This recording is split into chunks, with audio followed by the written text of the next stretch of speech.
बघूया आज दिवसभरातील ठळक घडामोडी। बातम्यांचे लेटेस्ट अपडेट जाणून घेण्यासाठी आजच आमचे चॅनल लाईक करा, शेअर करा, सबस्क्राइब करा आणि बघूया या बातमीचा सविस्तर वृत्तांत। आज दिनांक 6 जानेवारी 2024 रोजी दर्पणकार बाळशास्त्री जांभेकर यांच्या जयंतीचे औचित्य साधत पत्रकार दिन मोठ्या उत्साहात संपन्न। इचलकरंजी येथील रोटरी क्लब सभागृहात कैलासवासी बसवंत नागू शिंगाडे चॅरिटेबल ट्रस्ट बेडकेहाड यांच्या वतीने पत्रकार दिन मोठ्या उत्साहात साजरा करण्यात आला। या कार्यक्रमाची सुरुवात दर्पणकार बाळशास्त्री जांभेकर यांच्या प्रतिमेस पुष्पहार अर्पण करून व दीप प्रज्वलन करून करण्यात आली। या निमित्ताने व्यासपीठावरील सर्व उपस्थित मान्यवरांचा पुष्पगुच्छ देऊन त्यांचे स्वागत करण्यात आले। आजच्या काळातील पत्रकारांना भेडसावणाऱ्या समस्या, त्यांच्यासाठी हव्या असणाऱ्या सुविधा, बातमीचे गांभीर्य यासारखे विविध विषयास अनुसरून मान्यवरांनी आपले मनोगत व्यक्त केले। पाहूया काही निवडक ध्वनिचित्रफिती।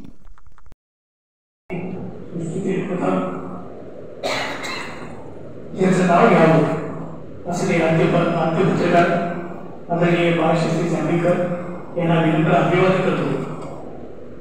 इचलकरंजी या मॅनचेस्टर शहरामध्ये कैलासवासी बसवंत नागू शिंगाडे चॅरिटेबल ट्रस्ट बेडकेहाड आणि त्याचबरोबर केंद्रीय संवाद संपादक पत्रकार कल्याणकारी संघटना यांच्या वतीने आज पत्रकार दिनानिमित्त आयोजित केलेल्या कार्यक्रमास खास आपण सर्वजण उपस्थित आहात। तर मला या कार्यक्रमाचा अध्यक्षस्थान दिल्याबद्दल मी पहिल्यांदा आयोजकांचे मी मनापासून आभार मानतो। पत्रकारांचा सत्कार सन्मान सोहळा आज सर्वत्र होतोय 6 जानेवारी पत्रकार दिन। पण हे पत्रकारांचा सत्कार पत्रकार संघटना करते, मला खरोखर आनंद वाटतो।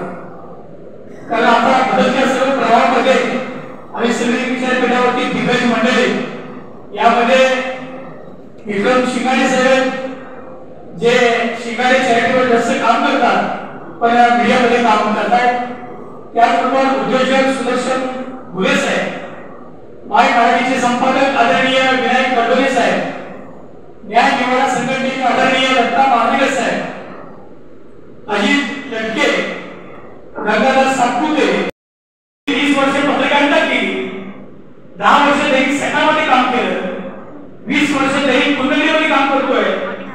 पण एवढ्या खस्ता खाल्ल्या, एवढ्या अडचणी आल्या, कारण घरात मी एकूणच एक आणि घरात अशी वाटायचं की सरकारी नोकरीमध्ये तुमचं पोरगं जावं।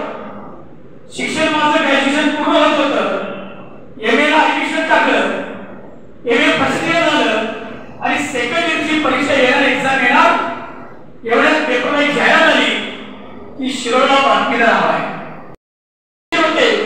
आई वडील कामात कष्ट करायचे, काय करायला ऊस तोडून बैलगाडीला ऊस वाटप करायचे आणि त्यांचा मुलगा म्हणून मी कुठं नोकरीत जावं, घर पुढे जावं अशा अपेक्षा ते मला मानायचे।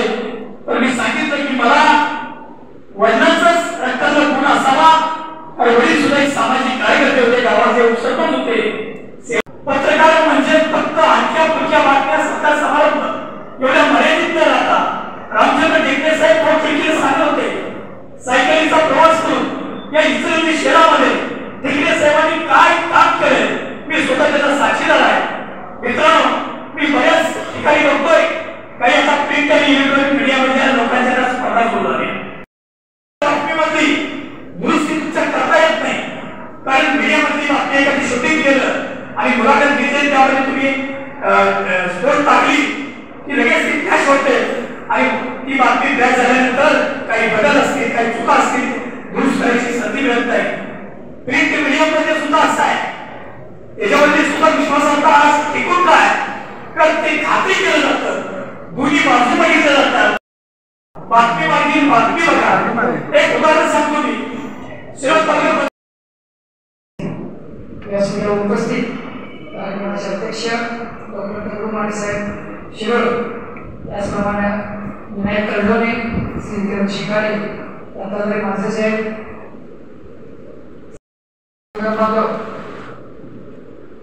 आज आपण पत्रकार दिन साजरा करतो। एक साधं सोपं उदाहरण आहे, पत्रकार दिन आज का साजरा केला जातो। बाळशास्त्री जांभेकर यांचा जन्म 6 जानेवारी 1810 रोजी झाला आणि साधारण मे 1846 मध्ये त्यांचं निधन झालं. त्यांचं वय होतं 36 वर्ष. जेव्हा झालं वयाच्या 22व्या वर्षी त्यांनी दर्पण नावाचं वृत्तपत्र 1832 साली 6 जानेवारीला संपलं. वयाच्या 22व्या वर्षी आपल्यामध्ये आपण जेवायचं नाही. कुणाचं वय 22 वर्षापेक्षा कमी आहे नावाचं सांगा. निदान पत्रकारांना सुविधा मिळणे, शासनाच्या ज्या बिनकामी सुविधा आहेत त्या त्यांनाही मिळू देत. मात्र पत्रकारिता ही एक धार आहे, त्याचा फक्त राजकीय लोक, सामाजिक क्षेत्रातील लोक उपयोग करून घेत असेल तर तो पत्रकारांचा दुर्दैव आहे. अनेक योजना आहेत पत्रकारांसाठी, मिळत असतील सुद्धा हातावरच्या बोटावरच्या लोकांना फक्त तेवढे मिळतं. ते सर्वसामान्य आणि सगळ्या पत्रकारांना गावागावामध्ये त्याचा लाभ मिळणे आजच्या काळामध्ये गरज आहे. आणि हा आज एक पत्रकार दिनाच्या निमित्ताने आम्ही शासनाला या कार्यक्रमाच्या व्यासपीठावरच्या सर्व मान्यवरांना साक्षी धरून विनंती करतो की निदान आता तरी डोळे पत्रकारांसाठी शासनाने उघडावे, त्यांना त्यांची निधी द्यावी, त्यांच्या योजना द्यावं, त्यांना घर द्यावं, त्यांना पेन्शन द्यावं. जितकं तुम्हाला काय शक्य होईल तेवढं शासनाने पत्रकाराची नोंद करून त्यांच्यापर्यंत पोहोचवणे ही एक या कार्यक्रमातून एक अपेक्षा मी बाळगतो. वास्तविकता मी स्वतःला पत्रकार समजत नाही आणि पत्रकार नाहीच असं मी स्वतःला समजतोय. ज्या लोकांच्या समोर मी जातोय त्यांच्या भावना मी मांडतोय ते लोक मला पत्रकार म्हणतात, पण आमच्याच लोकांनी मला अजून स्वीकारलेलं नाही, त्यामुळे मी पत्रकार स्वतःला मानत नाही. ही माझी भावना. कारण काही लोकांना, प्रस्थापित लोकांना असं वाटतं की आम्ही आयुष्यभर भांडवल घालून काम केलोय, आम्ही बाहेरगावाहून इतर काम करतोय, तर आम्हीच फक्त पत्रकार, कारण आम्हाला पगार मिळते. अशा लोकांना स्वतःला पत्रकार वाटतोय. पण आम्ही एक नवीन ज्वाला तयार केली ती एका दिव्यापासून. त्यामुळे आम्हाला त्याच्याबद्दल किंवा त्या व्याख्याबद्दल आम्हाला जास्त त्याची काय आत्मीयता वाटत नाही. सामाजिक कार्याची सुरुवात केल्यानंतर आज सोशल मीडिया हा इतका ट्रेंड झालाय. पण हा सोशल मीडिया हा किमान मला वाटतं की 2011 पासून फेसबुक वापरतोय. त्यावेळेस आपल्या म्हणजे मिडल क्लासमध्ये जास्त फोन नसायचे, शहरात जवळ उद्योजकांच्याकडे फोन असायचे आणि माझ्याकडे फोन असायचे, कारण मी त्या क्षेत्रात काम करतोय. पटवा साहेबांनी आम्ही मोबाईल क्षेत्रात काम करतोय त्यामुळे असायचं आणि तिथं आम्ही सुरुवात केली. सोशल मीडियाच्या माध्यमातून आम्ही वेगवेगळ्या भावना, वेगवेगळ्या सामाजिक कार्यकर्ते असल्यामुळे ते प्रश्न मांडत गेलो आणि त्याचाच पण नंतर माझं मी या चॅनलमध्ये आलो आणि माझं करिअर सुरू केलं. ज्या त्या भावना तिथं मांडत होतो त्या इथं मांडत गेलो. फक्त काय झालं, इथं आल्यानंतर जे पत्रकारांना जी लेखणी करायची असते त्याची व्याख्या असते, त्या व्याख्या त्याची मांडणी असायला पाहिजे सर्व. कारण आज काय ट्रेंड झालाय, जो 4 वेळी लिहितोय आणि एखाद्या वेब पोर्टल नावानं किंवा फेसबुक नावानं किंवा युट्यूब नावानं 4 वेळी टाकायच्या एखाद्या विषयी, एखाद्या दुकानदाराच्या विषयी किंवा एखाद्या राजकीय नेत्याविषयी किंवा एखाद्या कुटुंबाविषयी काहीतरी लिहायचं आणि त्याची प्रकारे करायची किंवा त्याच्यावरून पैसे काढायचे. हे काम आजकाल जास्त होतं, हा ट्रेंड होता आणि लोकांना त्यांना पत्र म्हणजे ते स्वतःला पत्रकार समजतात. म्हणजे मी सांगितलं स्वतःला पत्रकार का समजत नाही, कारण पत्रकाराची व्याख्या ती लोक आता बदलू लागली. लाख संकट येतात पण आम्ही तर करू नये. का तर करू नये, कारण आम्ही त्या क्षेत्राला वाहून घेतलं नाही आणि त्या क्षेत्राला वाहून घ्या.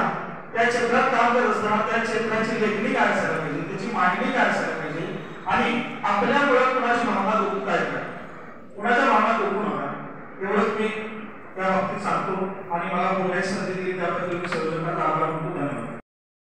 पत्रकारांचं खूप मोठं योगदान असते, त्यामुळे मी हृदयपूर्वक या सर्व पत्रकारांचं हार्दिक अभिनंदन करतोय आणि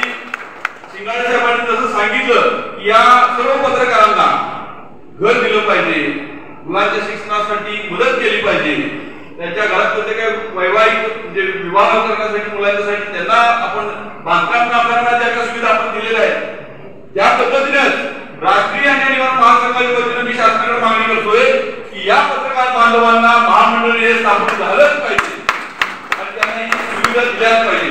ही माझी राष्ट्रीय अन्याय निवारण महासंघाची प्रामुख्याने आज भूमिका असणार आहे आणि पत्रकार दिनाच्या दिवशी सर्व पत्रकार बांधवांनी सुद्धा या मागणीला पाठिंबा द्यावा. राष्ट्रीय अन्याय निवारण महासंघाच्या ही मी मला कळकळीची विनंती आपल्याला करतोय. लोकशाहीचा चौथा स्तंभ म्हणून पत्रकारांकडे पाहिले जाते. ज्या वेळेला समाजामध्ये पत्रकार काम करत असत जो पत्रकारांवरती हल्ला झाला आमदारांकडून त्याचा निषेध सुद्धा संघटनेच्या माध्यमातून केला गेला. शासनाने त्या पत्रकारांना सुरक्षा पण दिली गेली पाहिजे. पत्रकार निर्भीड आहे आणि कुणाच्या गुलामीत तो अडकलेला नाही आहे. तो त्याच्या लेखणीच्या माध्यमातून त्याचं वास्तव तो मांडत असतो. त्यामुळे त्या पत्रकाराला आपण न्याय दिला पाहिजे, सुरक्षा दिली पाहिजे ही आम्ही शासनाकडे मागणी करतोय. तसेच पत्रकार बांधवांच्या मध्ये जे काही गट आहेत ते आता शिंगाडे साहेबांनी सांगितले तर ते गट विसरून आपण सर्वांनी एकाच छताखाली आलं पाहिजे. आणि ज्या वेळेला विश्वरत्न डॉक्टर बाबासाहेब आंबेडकरांनी सांगितलं होतं शिका, संघटित व्हा आणि संघर्ष करा. आज शिंगाडे साहेब ही संघर्ष करण्याची वेळ आलेली आहे आणि आपण सर्वांनी त्या संघर्षासाठी एकजूट झालं पाहिजे. अनेक लोकांच्या पर्यंत पोहोचलो आलो गेलो. पत्रकार म्हणून काम करत असताना एक संकल्पना आम्ही आमच्या डोळ्यासमोर त्यावेळेला ठेवल्या होत्या. आजही कायम आहे. त्या मताची मी ठाम आहे. पूर्वीच्या काळी पत्रकारांना मार्गदर्शन करणारे कोण नव्हते आणि त्या काळात याचा खात पत्रकार बनले. हे म्हणजे काय, ते म्हणजे काय, ते का करायचं, कशासाठी करायचं अशा निराळ्या विषयावर आम्ही चर्चा करत होतो आणि विषय पुढे नेत. आता जग बदलत आहे. या बदललेल्या जगामध्ये पत्रकारांना मार्गदर्शन म्हणून पत्रकार संघटनांनीच पुढाकार घेतला पाहिजे आणि त्यासाठी निराळे विषय निवडून त्यांनी त्याप्रमाणे पत्रकारांना मार्गदर्शन केलं पाहिजे. या निमित्ताने स्वतंत्र माहिती अधिकार या दिनदर्शिकेचा व माहिती पुस्तिकेचा प्रकाशन सोहळा मान्यवरांच्या हस्ते करण्यात आला व उपस्थित सर्व पत्रकार बांधवांचा सन्मान करण्यात आला.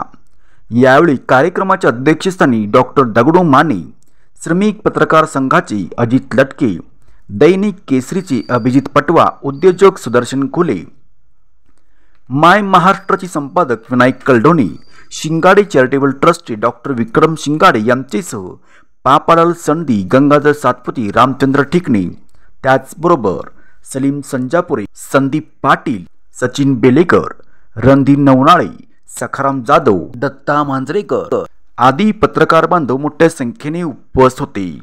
या कार्यक्रमाचे सूत्रसंचालन प्रीती मॅडम व वंदना कोरी यांनी केले व हा कार्यक्रम मोठ्या उत्साहात पार पडला. बघत राहा फक्त शिवराजी न्यूज.